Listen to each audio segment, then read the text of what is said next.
Hi, welcome back to Guessagaingaming. Today we're back in Watch Dogs Legion, which usually means I'm going to make a video about something gaming related, which is the case today. Just for reference, we're in an area of the corner of north-east central London called Islington, and the station in the background is Angel, and if you ever played UK Monopoly, then that's the Angel Islington.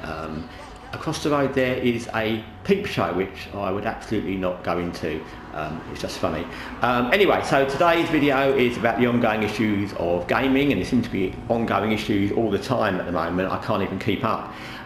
So firstly, a thought, which is linked to the second part of the video, which is that if someone had told anybody 10 years ago that there was going to be games made where developers and publishers would actually try to make female characters uglier, people would have laughed, because number one, the games won't sell. Number two, females don't want to be represented as uglier, I don't care how well they are, and male gamers don't want to play ugly female characters or have ugly female NPCs, so it would be ridiculous, right? So it's weird how something that is obviously ridiculous, completely ridiculous, has become okay and been going on for such a long time in gaming, where it's obviously stupid, and if you went back in time and told somebody this is what's happened, they would have gone, what? Anyway, that's kind of linked to my second part of the video, which is an ongoing thing in the news, which is that Sweet Baby Inc. have been in lots of trouble, as have many of these wokey publishers, developers, Ubisoft being the top one, but there's others. And they've actually had to take down their website, or they're rewriting their website, I'm not sure which, to get rid of some of the rubbish they put on their website, to hide what they've really been doing and saying, but it amounts to the same thing, as we all know. And it reminded me of a fairy tale from when I was a kid, and it's called The Emperor's New Clothes. You may not know it, and it's an emperor in a far off land. He's very powerful, and he gets a tailor to make him a suit. And the tailor says it's the most fantastic suit ever, but it's invisible. But it's amazing and great, and everyone will admire this suit. And the king thinks, okay, it's great, but actually there's nothing. It's not invisible, he's just no suit, and he's naked. And when he goes out into the court, all his courtiers, knowing what's happened and knowing that he thinks he's wearing this amazing suit,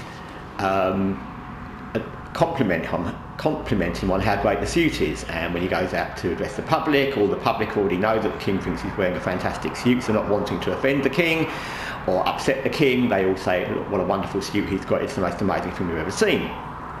And then it's just because at one point he goes into an area where there's a small child who doesn't know what they're meant to say, and they go, oh my god, the emperor's naked. And once the child says that, everybody else says that. And they all point to the king and start laughing and saying, oh my god, the king's naked. And the king suddenly realises he's naked. And that reminds me a lot of Sweet Baby. It's always been a complete scam. It's always been very bad. People did notice, gamers obviously noticed, but plenty of reviewers, plenty of game developers and publishers turned a blind eye. They pretended they couldn't see it, just like the naked emperor. And it's only when it started to fall apart and it's been called out because of the ridiculous amount of recent gaming issues with woke games and ugly female characters being made uglier in games, that it's suddenly become, everyone can point and go, oh my god, Sweet Baby, they were bad all the time, we didn't know.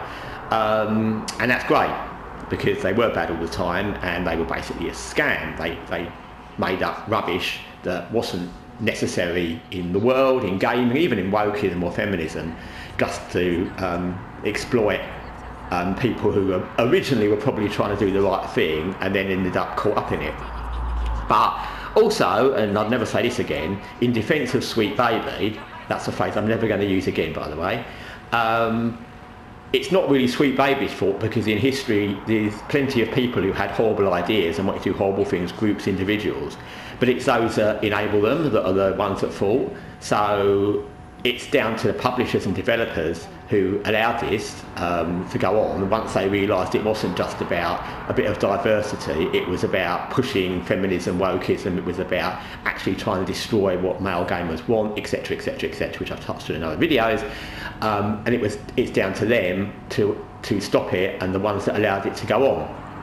So it's easy enough now to point fingers at the influencers or the people who are woke or the sweet baby kind of companies, feminists, and say, look what you did, you made us do this. But actually they didn't. It was down to them to call it and say, well, no, this is not right, we don't want to do that. And they didn't. So they bear equal, if not more, responsibility than Sweet Baby, who were, yes, toxic and yes, bad, and had very bad motives from the start. I don't think they ever cared about wokeism or anything. They just wanted to push their message and be anti-male, basically, anti-white male. That's kind of what they said. But it's on the publishers and the developers who went along with it and didn't say. And I think it's a warning for everything, not just gaming, where, you know, some group, influence, it could be anything, trying to influence anything, come along and people are scared to call them out, and we go down the line that doesn't have to be, you know, toxic gaming where games are made awful and unplayable because of influencers. It could be something much more serious in real world, and we need to, you know, take this as a warning, where we do stand up, not individuals, not gamers, but like big companies, big corporations, whoever they are, stand up to this kind of thing and say, no, this is wrong, this is stupid. Because as we've seen with gaming, if it's allowed to go on, there's no lengths a company like Sweet Baby will go to and how long they'll keep going if they can, if they're allowed to. So anyway, that's my thoughts today from Guessagaingaming. Take care, till next time.